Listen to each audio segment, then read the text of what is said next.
জয় মা তারা। আহ, আপনাদের সবাইকে স্বাগত। আমি নীলশঙ্কর অঘরি। আজকে দোকান না, আজকে বিশেষত শ্মশানে আপনাদের একটা খুব গুরুত্বপূর্ণ ব্যাপারে বলা এবং দেখানোর জন্য বিশেষ করে ভিডিওটা। তো শ্মশানের ভিতরে প্রবেশ করি আমি, আসেন আমার সাথে আসেন।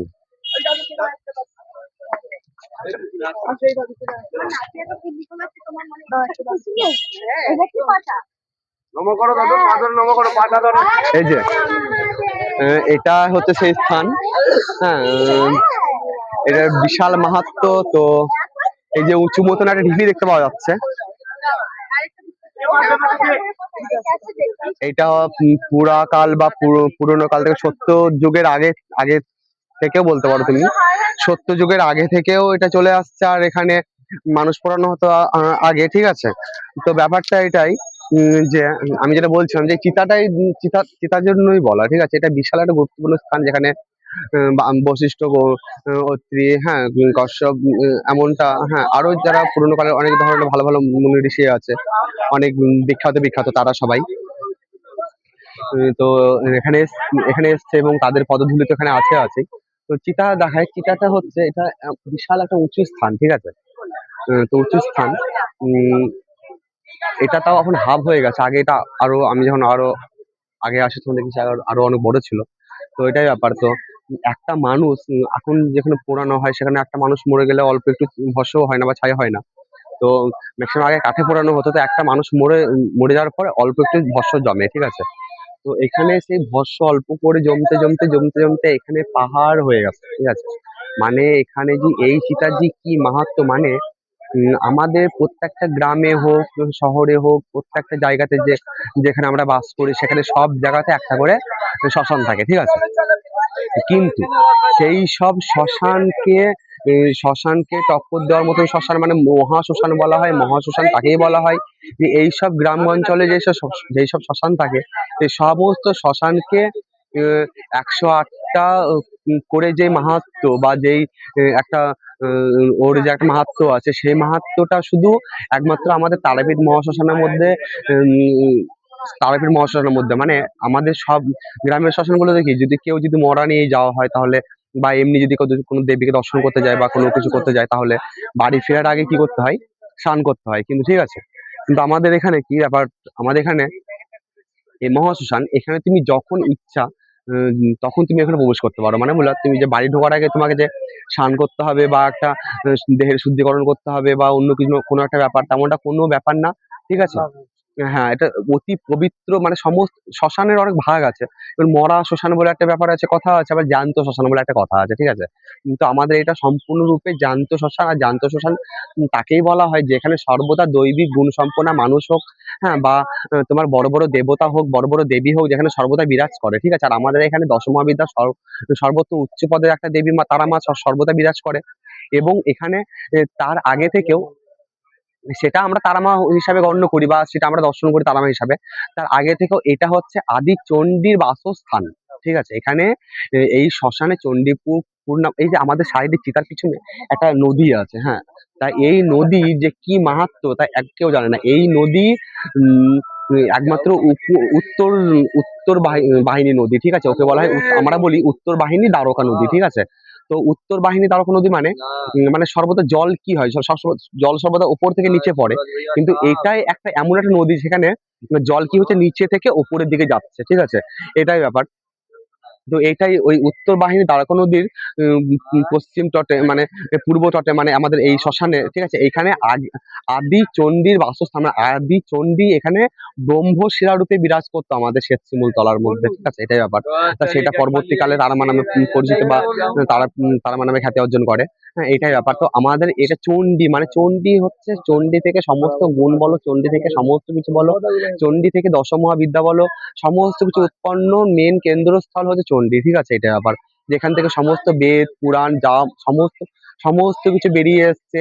এই যে আমরা আজকে যেসব পুরাণ বেদ যেগুলো আমরা অধ্যয়ন করতে পারি, মোটামুটি পারি না, ঠিক আছে, তবুও যতটা আমরা দেখছি চোখের সামনে, এইগুলো সমস্ত কিছু চণ্ডী থেকে কিন্তু আসা, ঠিক আছে। তো চণ্ডী হচ্ছে আমাদের আদি শক্তি, বা তুমি সর্বোচ্চ উচ্চ শক্তি, আমরা তো ছাত্র সম্প্রদায় 100 বার সম্ভব ভাবি সেটা সবসময়, ঠিক আছে, এটা ব্যাপার।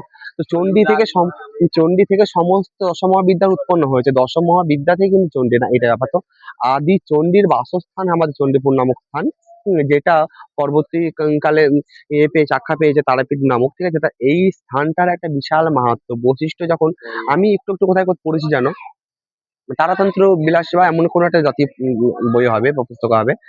তো বৈশিষ্ট্য যখন যখন এখানে আসে, তখন এখানে এত সুন্দর সুন্দর কাঞ্চন, বেণীমাধব এবং জুই, আহ, আহ, কণ্ঠমল্লিকা, হ্যাঁ, এমন জাতীয় অনেক বাহারিয়া ফুলের বাহার ছিল অনেক, মানে প্রচুর ফুলের গাছ ছিল। তো আর তার মধ্যে শ্মশানের চিতা ছিল এমন একটা মিডিল পয়েন্টে, ঠিক আছে, যেখানে সবসময় কেউ না তো কাউকে সেখানে পোড়ানো হতো, মানে সর্বদা আমাদের এই বলা হতো কি, আমাদের শ্মশানে আগুন কোনো দিন নিভে না, ঠিক আছে, আমাদের শ্মশানে আগুন সবসময় জ্বলে, যেটা, ঠিক আছে, সে সবসময় জ্বলতো।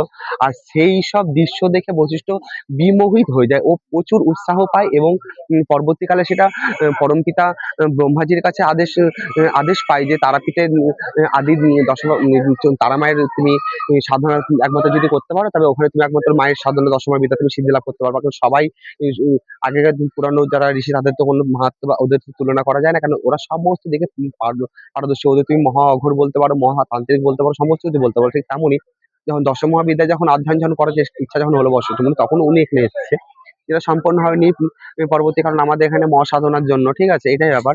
যেটা পর্ব আমাদের পরে আমাদের বামদেব এবং গুরু বামদেব আমাদের পরম পিতা আমাদের সেটা সম্পূর্ণ করেছে, এটাই ব্যাপার। তো এই সেই বামদেবের এখানে পদধূলি আছে, এই জায়গার যে কি মাহাত্ম্য কেউ জানে না। এখানে আগে যেমন চিতা সবসময় জ্বলতো, কেউ না তো কেউ এখানে সাধনা করতো এখনো পর্যন্ত, এমনকি আমি বইয়েও দেখেছি, ঠিক আছে। তো লেখা আছে কলিযুগের মধ্যভাগ পর্যন্ত, ঠিক আছে, এখানে 11 লক্ষ সাধু সাধনায় উত্তীর্ণ হবে, ঠিক আছে, এটাই ব্যাপার। তো সেই অনুযায়ী এখনো পর্যন্ত প্রচুর মানুষ, প্রচুর লোক, ঠিক আছে, এখানে উম, উম, সর্বদা কোনো না তো কোনো সাধনা নিয়ে মত্ত হয়ে আছে, মেতে আছে, সমস্ত সমাজ একদিকে, সমস্ত লোক একদিকে। আর এখানে এটাই একমাত্র এমন একটা জায়গা যেখানে তুমি দেখতে পাবা যে একটা মানুষ একদিকে একাই, ঠিক আছে, ও যে দেয়ালের দিকে তাকে কি দেখছে বা কি কল্পনা করছে একমাত্র ওই জানে, ঠিক আছে। তো এমন একটা ব্যাপার, ঠিক আছে। তো সব সময় এখানে চিতা তো যেমন জ্বলে না, কিন্তু এখন আগুন ঠিক কোথাও না তো কোথাও জ্বলছে। আর প্রচুর সাধু এখানে উম, সাধনা করতে সাধনা করতে ব্যস্ত প্রতি মুহূর্ত, ঠিক আছে। আর কেউ না তো কেউ মায়ের প্রচুর প্রচুর কৃপা লাভ করছে বা কৃপা ধন্য হচ্ছে। আর মেন ব্যাপার হচ্ছে আমাদের তারাপীঠে তারামা, মানে আমাদের তারামা বলতে তারামা তো আমার প্রাণের তারামা অ্যাকচুয়ালি আমার একদম শরীরে শরীরে রক্তে রক্তে, এটা ব্যাপার। তেমনই আমাদের তারামা এমন একটা দেবী, হুম, যে সব তুমি যাকে বলা হয় মনোফল, মানে ইচ্ছা ফল প্রদানকারী যাকে বলা হয়, ঠিক আছে, ইচ্ছা ফল প্রদানকারী দেবী একমাত্র তুমি যদি কাউকে বলতে পারো সেটা তারামা। আমার তারামা হচ্ছে এমন একটা দেবী যে হচ্ছে মনের ইচ্ছা ফল প্রদান করে, ঠিক আছে। তো ঠিক তেমনই এখানে তার আশাতে, তার অভিলাষে লক্ষ লক্ষ সাধু, নানা তুমি অমাবস্যা আসলে দেখতে পাবা না, কত সাধু সর্বদা সাধনায় মেতে আছে, তারা সবসময় কোনো না তো কোনো সাধনা নিয়ে উত্তীর্ণ হচ্ছে। তো এটাই এমন একটা স্থান যেখানে সমস্ত অসম্ভব কাজকে সম্ভব করা সম্ভব, তুমি এটা দেখতে পারো, ঠিক আছে। কোথাও না তো কোথাও হাড়গোড়ো পড়ে আছে, অল্প অল্প এক দুটো পড়ে আছে, ওইদিকে আগুন জ্বলছে, এইদিকে কোথাও তো কোর্স হচ্ছে, হয়তো কোর্স হচ্ছে বা ট্রেনিং হচ্ছে, এটাই ব্যাপার, ঠিক আছে। তো এমনটা এখানে সর্বদা কেউ না তো কেউ কোনো না তো কোনো কিছু করতে থাকে ব্যস্ত, ঠিক আছে।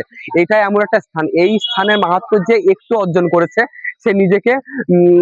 সে নিজেকে সম্পূর্ণরূপে জানতে তো কোনোদিন কেউ পারে না, কিন্তু তবু অনেকটা আধ্যাত্মিক জগৎ বলো তুমি বা ভৌতিক জগৎ বলো বা এইসব এই আধ্যাত্মিক জগতে যারা একটু থাকতে যারা চায় বা থাকে, তাদের পক্ষে তারাপীঠ খুবই একটা বিশাল মারাত্মক জিনিস। সেখানে পদধূলি মানে পা রাখার সঙ্গে সঙ্গে ব্রহ্মজ্ঞান অর্জন হয় বা তুমি চৈতন্য হয়, মানে বুঝলা। তাহলে এই জায়গায় যে কি মাত্র সবাই জুতো পরে ঢোকে নাকি এখানে, করতে হয় না সেগুলো। তবে খুব একটা ভালো বিষয় আমাদের কলিযুগতে এমন একটা স্থান পাওয়াতে আমাদের মতো সাধক খুবই আনন্দে এবং খুবই মানে আনন্দে আছি, উৎসাহে আছি। কেননা আমাদের তারপরে এমন একটা স্থান যেখানে হচ্ছে তুমি অল্প বা ক্ষণিক সাধনাতে তুমি বিশাল বড় বড় অসাধ্য কাজকে করতে পারবে, এবং তুমি নিজেকে অনেক খ্যাতি বলো, মান সম্মান বলো, সেগুলো 100 বার আছে। এবং তার সাথে সাথে প্রচুর পরিমাণে আত্মজ্ঞান, মানে যাকে বলা হয় ব্রহ্মবিদ্যা অর্জন করা যদি একটা স্থান থাকে, সেটা আমার ক্ষেত্রে বা আমি সবসময় বলবো সেটা তারাপীঠ মহাশ্মশান। বিশাল জায়গা, আমি তো খুব খুব হ্যাপি তারপরে শ্মশান সাধনা করতে পেরে, বা আমি আমার জন্ম আমার সার্থক, আমি মায়ের কাছে জন্মগ্রহণ করে, এটাই ব্যাপার। ঠিক আছে, তো সবাইকে অসংখ্য ধন্যবাদ আমার ভিডিও দেখার জন্য। সবাই একটা করে হার্ট চিহ্ন বা একটা করে কমেন্ট দিলে আমি খুব খুশি, বা যারা আমার ফলোয়ার্স আছে তারা কৃপা করে যদি আমার ভিডিওর যদি শেয়ার যদি করে একে অপরকে, তাহলে খুব আমি খুশি হই, বা তার চরণে আমি আরো ভালোভাবে মন লাগাতে পারবো, এটাই ব্যাপার। ঠিক আছে, তো সবাইকে অসংখ্য ধন্যবাদ। সবাই খুব ভালো থাকবা। জয় মাতারা, জয় গুরু বামদেব। ব্যাস।